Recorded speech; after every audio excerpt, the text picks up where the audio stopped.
कह रहा है कि हम पानी रोकेंगे नहीं, छोड़ देंगे, अभी बस कल छोड़ते हैं, परसों छोड़ते हैं, नरसों छोड़ते हैं, इंतजार कर रहे हैं हम तो संजीव जी ये जो जिक्र कर रहे हैं पाकिस्तान से हमारे जो साथी बैठे हैं हैदर साहब, इनकी बातों पर जरा गौर फरमाएं।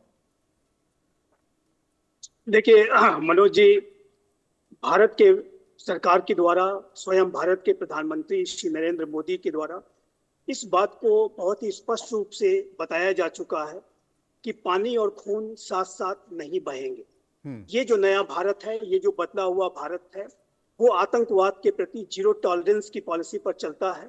और जब तक पाकिस्तान आतंकवाद के विरुद्ध इरिवर्सिबल, वेरीफाइबल और क्रेडिबल स्टेप लेकर के नहीं दिखाएगा, हमने एक आतंकियों की जो भारत में वांछित हैं उनकी एक जो लिस्ट उन्हें सौंपी है, उन आतंकियों को भारत को हैंडओवर नहीं करेगा, उनके खिलाफ एविडेंस बेस्ड एक्शंस लेकर के नहीं दिखाता जब तक पाकिस्तान, तब तक ये जो सिंधु जल समझौता है वो स्थगित रहेगा।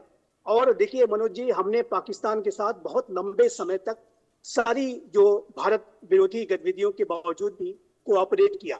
और ये जो इंडस वाटर ट्रीटी थी, ये भारत और पाकिस्तान के बीच में कोऑपरेटिव मैकेनिज्म के तहत एक बहुत ही बड़ा एक मेजर लिया गया था 1960 में। और जाहिर है कि उसके तहत भारत एक बड़े पैमाने का जो पानी है वो अपने जो हिस्से का जो पानी है वो पाकिस्तान को देता रहा, और ये सोच करके कि इससे पाकिस्तान की आवाम जाहिर है कि उस पर वो निर्भर है। लेकिन ये भी कहीं ना कहीं अपेक्षा अवश्य थी कि संभव है कि इस तरीके के कोऑपरेशन मैकेनिज्म होने के बाद पाकिस्तान के रुख में जो भारत के प्रति जो एक शत्रुता का, एक दुश्मनी का जो रुख रहता है, उसमें कोई बदलाव आएगा। लेकिन इस पाकिस्तान के अंदर कोई बदलाव नहीं आया।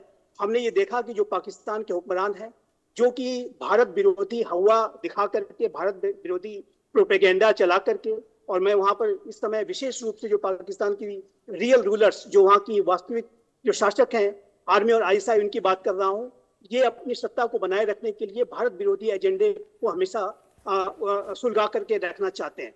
और उसके तहत उन्होंने आतंकवाद को एक प्रॉक्सी वॉर के तौर पर भारत के खिलाफ हमेशा से एंगेज किया। और आज भी जब कभी भी पाकिस्तान के हुक्मरानों की दिक्कतें बढ़ती हैं तो वो भारत के फ्रंट पर कोई साजिश करने की उनकी रणनीति रही है, ताकि सारा जो अटेंशन है जो पाकिस्तान की आवाम का, वो भारत के फ्रंट पर डाइवर्ट कर लें और अपनी स्कीम्स को बचा सके। लेकिन ये जो भारत है, आज का जो नया भारत है, ये बदला हुआ भारत है, यदि ये भारत अब पाकिस्तान की डाइवर्जनरी टैक्टिक्स के लिए इस्तेमाल नहीं किया जा सकता। आज यदि आप भारत के खिलाफ डाइवर्जनरी टैक्टिक्स को करने के लिए भारत के खिलाफ साजिशें रचेंगे, भारत के अंदर खून बहाएंगे और ये एक्सपेक्ट करेंगे कि हम आपको पानी भी देते रहेंगे, ये नहीं होने वाला। ये बदला हुआ भारत है। और देखिए, ये हैदर साहब की मैंने बात सुनी, वो पाकिस्तान के 2 टुकड़े उनके हुक्मरानों की अपनी करतूतों की वजह से हो चुके हैं।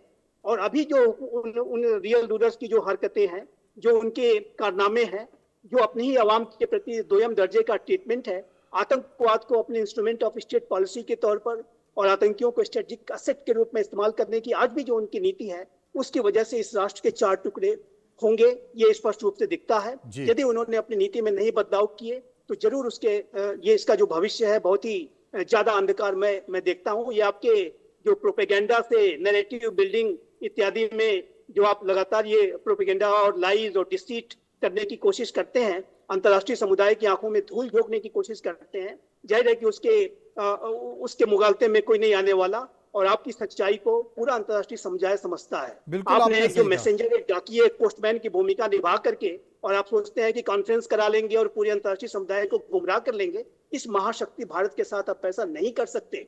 और जब तक आप आतंकवाद को नहीं त्यागेंगे तब तक ये सिंधु जल समझौता स्थगित रहेगा। और दूसरी बात मैं ये भी कहना चाहता हूँ मनोज जी, एक अंतिम बात इसमें आपके सवाल के जवाब में, कि इस सिंधु जल समझौते के रिव्यू के लिए भारत ने पहले ही आवेदन दे रखा था। पाकिस्तान इस सिंधु जल समझौते का बार बार वायलेशन करता है, और जो उसके जो डिस्प्यूट सेटलमेंट के मैकेनिज्म्स हैं उसको भी वो वायलेट करता रहा है।